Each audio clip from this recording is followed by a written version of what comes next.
इस वीडियो में दी गई जानकारी का उद्देश्य सामान्य जागरूकता और शैक्षिक जानकारी साझा करना है। भारतीय संविधान के अनुच्छेद 51A के तहत प्रत्येक नागरिक का कर्तव्य है कि वो वैज्ञानिक दृष्टिकोण, मानववाद और सुधार की भावना को बढ़ावा दे। भारतीय संविधान ने हम भारतीयों को रीति रिवाज, परंपरा और अपने धर्म को बनाए रखने की स्वतंत्रता दे रखी है, लेकिन रीति रिवाज, परंपरा और धर्म के नाम पर अंधविश्वास को बढ़ावा देना समाज और देश के लिए हानिकारक होता है। संविधान हमें अंधविश्वास के खिलाफ जागरूकता फैलाने का अधिकार देता है ताकि हम एक प्रगतिशील और तार्किक समाज का निर्माण कर सकें। इस वीडियो में व्यक्त विचार हमारे अपने हैं और इसका मकसद किसी की भावनाओं को ठेस पहुंचाना नहीं है। कृपया दी गई जानकारी को लागू करने से पहले अपने विवेक का उपयोग करें। हम किसी भी गलतफहमी या नुकसान के लिए जिम्मेदार नहीं होंगे। नमस्कार, स्वागत है आपका समाज का सच में। आज हम एक ऐसे विषय पर बात करेंगे जो हमारे समाज और धर्म का एक गहरा हिस्सा है।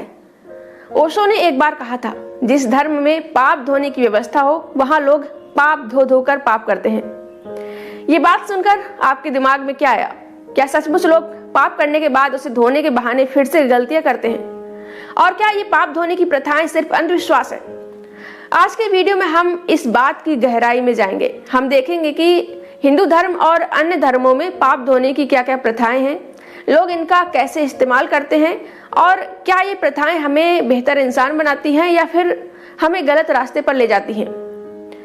तो चलिए शुरू करते हैं। अगर आपको ये टॉपिक रोचक लग रहा हो तो अभी लाइक करें, चैनल को सब्सक्राइब ना किया हो तो सब्सक्राइब कर लें और बेल आइकन भी प्रेस कर लें ताकि जब भी हम कोई नया वीडियो अपलोड किया करें उसकी नोटिफिकेशन आपको सबसे पहले मिल जाया करे। तो साथियों, सबसे पहले ये समझते हैं कि पाप धोना आखिर क्या होता है। पाप का मतलब है कोई ऐसा काम जो नैतिक मूल्यों या समाज के खिलाफ हो, जैसे कि झूठ बोलना, चोरी करना या किसी को ठेस पहुंचाना या कोई गलत काम करना। लेकिन कई धर्मों में ये मान्यता है कि आप अपने पापों को किसी खास कर्मकांड, प्रार्थना या दान पुण्य से मिटा सकते हैं। हिंदू धर्म में जैसा कि गंगा स्नान को पवित्र माना जाता है, लोग मानते हैं कि गंगा में डुबकी लगाने से उनके सारे पाप धुल जाते हैं। वहीं ईसाई धर्म में कन्फेशन की प्रथा है, जहां लोग अपने पापों को पादरी के सामने स्वीकार करते हैं और माफी मांगते हैं। वहीं इस्लाम में भी कुछ खास दुआएं और तौबा करने की प्रक्रिया है। लेकिन सवाल यह है कि क्या ये प्रथाएं हमें सही मायने में पापों से मुक्त करती हैं या ये बस एक मानसिक संतुष्टि देती है? अगर आपको लगता है कि एक डुबकी, एक प्रार्थना या किसी अन्य कर्मकांड से आपके सारे गलत काम माफ हो जाएंगे तो आप शायद फिर से गलती करने से नहीं डरेंगे। ये थोड़ा ऐसा है जैसे कोई एक बच्चा गलती करे और सोचे कि कोई बात नहीं, मम्मी पापा माफ कर देंगे। तो क्या ये प्रथाएं हमें बेहतर इंसान बनाती हैं या हमें गलतियां दोहराने की छूट देती हैं? चलिए इसे और गहराई से समझते हैं। अब बात करते हैं उन प्रथाओं की जो पाप धोने से जुड़ी हैं। हिंदू धर्म में कई प्रथाएं हैं जो सदियों से चली आ रही हैं। आइए कुछ एग्जाम्पल देखते हैं। जैसे कि हिंदू धर्म में गंगा नदी को मां और पवित्र माना जाता है। मान्यता है कि गंगा में स्नान करने से सारे पाप धुल जाते हैं। हर साल लाखों लोग कुंभ मेले में हरिद्वार, वाराणसी या प्रयागराज में गंगा स्नान के लिए आते हैं। लेकिन क्या आपने कभी सोचा कि क्या सचमुच एक डुबकी लगाने से सारे पाप मिट जाते हैं?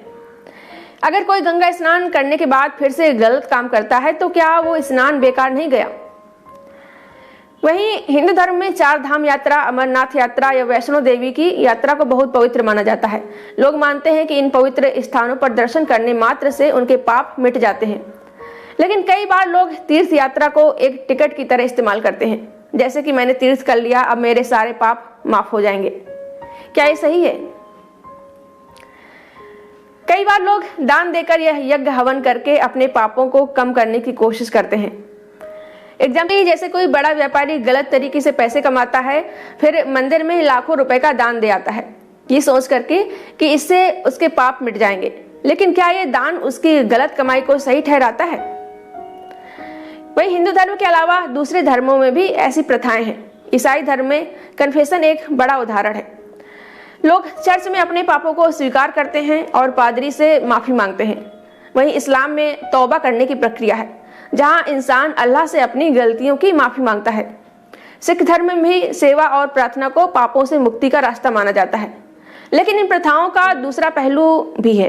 कई लोग इनका गलत इस्तेमाल करते हैं। जैसे कोई सोचता है, मैं आज ये गलत काम कर लूं, कल चर्च में कन्फेशन कर लूंगा या मैं गंगा में डुबकी लगा लूंगा, सब ठीक हो जाएगा। ऐसी सोच हमें बार बार गलत काम करने की छूट देती है। अब सवाल यह है कि क्या ये प्रथाएं अंधविश्वास है? अगर हम माने कि एक नदी में स्नान या एक प्रार्थना से, किसी कर्मकांड से हमारे सारे काम, गलत काम माफ हो जाएंगे, तो क्या हम अपनी जिम्मेदारी से भाग रहे हैं? असली पश्चाताप तो तब होता है जब हम अपनी गलती को समझें, उसे सुधारें और दोबारा न करने का संकल्प लें। लेकिन अगर हम सिर्फ बाहरी कर्मकांडों पर निर्भर रहें तो क्या ये सही मायने में पाप धोना है? बिल्कुल नहीं। आप थोड़ा दिमाग को घुमाते हैं। आखिर लोग ऐसा क्यों करते हैं? क्यों सोचते हैं ऐसा कि एक स्नान, एक प्रार्थना या एक दान से उनके पाप मिट जाएंगे? इसके पीछे की मनोविज्ञान को समझना जरूरी है। पहला है मानसिक संतुष्टि। जब हम कोई गलत काम करते हैं तो हमारे मन में एक ग्लानि, एक अपराध बोध पैदा होता है। यह अपराध बोध हमें परेशान करता है। ऐसे में पाप धोने की प्रथाएं हमें एक मानसिक राहत देती हैं। जैसे गंगा स्नान करने के बाद हमें लगता है कि हाँ, अब मैं पवित्र हो गया। लेकिन क्या ये राहत स्थायी है? हमारे समाज में धर्म और कर्मकांडों का बहुत महत्व है। अगर कोई गंगा स्नान या तीर्थ यात्रा नहीं करता तो लोग उसे कम धार्मिक मान सकते हैं। इस डर से भी कई लोग इन प्रथाओं को अपनाते हैं। लेकिन क्या ये सिर्फ दिखावे के लिए है? सोचिए। वही पाप धोने की प्रथाएं कई बार लोगों को अपनी जिम्मेदारी से बचने का बहाना देती है। जैसे अगर कोई व्यापारी गलत तरीके से पैसे कमाता है और फिर मंदिर में दान देता है तो वो सोचता है कि उसका काम पूरा हो गया। लेकिन क्या उसने उन लोगों को ठीक किया जिन्हें उसने नुकसान पहुंचाया? नहीं। लोग धर्म को सिर्फ कर्म कांडों तक सीमित कर देते हैं। वो सोचते हैं कि अगर हमने मंदिर में घंटी बजा दी या गंगा में डुबकी लगा ली तो हम धार्मिक हो गए। लेकिन धर्म का असली मतलब होना चाहिए अपने अंदर की अच्छाई को जगाना, दूसरों की मदद करना और सही रास्ते पर चलना। लेकिन लोग ऐसा नहीं करते। अगर हम इन प्रथाओं को अंधविश्वास की तरह अपनाते हैं तो हम असल में खुद को धोखा दे रहे हैं। असली पाप धोना तो तब होता है जब आप अपनी गलतियों को स्वीकार करें, उनसे सीखें और अपने व्यवहार में बदलाव लाएं, दोबारा गलती न करें। अब बड़ा सवाल यह है कि क्या पाप धोने की ये प्रथाएं अंधविश्वास हैं? आइए इसे दो पहलुओं से देखते हैं। पहला पहलू है आस्था। हिंदू धर्म में गंगा स्नान या तीर्थ यात्रा को आस्था का हिस्सा माना जाता है। लाखों लोग इन प्रथाओं में अंधविश्वास करते हैं और इनसे उन्हें मानसिक शांति मिलती है। ये आस्था उन्हें अपने अंदर की अच्छाई को जगाने में मदद कर सकती है। जैसे अगर कोई गंगा स्नान करने के बाद कोई संकल्प लेता है कि वो अब गलत काम नहीं करेगा तो ये प्रथा उसके लिए सकारात्मक हो सकती है। लेकिन लोग ऐसा नहीं करते। दूसरा पहलू है अंधविश्वास। लोग इन प्रथाओं को बिना सोचे समझे सिर्फ एक रस्म की तरह अपनाते हैं। ये एक अंधविश्वास बन जाता है। जैसे अगर कोई सोचता है कि गंगा में डुबकी लगाने से उसके सारे पाप मिट जाएंगे और फिर से वही वो गलतियां दोहराएं तो क्या फायदा? असली बदलाव तो मन और व्यवहार में होना चाहिए। अब आइए जानते हैं कि क्या कहता है विज्ञान इस बारे में। विज्ञान की नजर में पाप धोने की प्रथाएं मानसिक और भावनात्मक राहत दे सकती हैं, लेकिन इनका कोई भौतिक प्रभाव नहीं होता। जैसे गंगा का पानी शुद्ध हो सकता है, हालांकि वो बात अलग है कि अब गंगा का पानी भी लोगों ने गंदगी फैलाकर दूषित कर दिया है। अगर कोई गंगा स्नान करने के बाद भी गलत काम करता है तो उसका मन साफ कैसे होगा? धार्मिक लोग अक्सर विशेष अवसरों पर बार बार गंगा स्नान या अन्य कोई कर्मकांड करते रहते हैं जिनके पीछे की वजह पाप मिटाना बताया जाता है। इसका क्या मतलब है? धार्मिक लोग बहुत ज्यादा और बार बार पाप करते हैं, पाप धो कर पाप करते हैं। असली धर्म बाहरी कर्मकांडों में नहीं बल्कि आत्म जागरूकता में है। अगर हम अपने पापों को धोना चाहते हैं सच में, तो हमें अपने मन को समझाना होगा, अपनी गलतियों को स्वीकार करना होगा और उनसे सीखना होगा। कर्मकांड हमें अंधविश्वास और अनैतिकता की ओर ले जाते हैं, लेकिन असली बदलाव हमारे अंदर से आना चाहिए। अब सवाल यह है कि अगर पाप धोने की प्रथाएं अंधविश्वास हो सकती हैं तो असली पाप धोने का तरीका क्या है? आइए कुछ रास्ते देखते हैं। पहला, आत्मचिंतन करें। सबसे पहला कदम है अपनी गलतियों को स्वीकार करना। जब तक हम ये नहीं मानेंगे कि हमने गलती किया, तब तक हम उसे सुधार नहीं सकते। हर रात 5 मिनट अपने आप से पूछें, मैंने आज क्या गलत किया, मैं इसे कैसे सुधार सकता हूँ।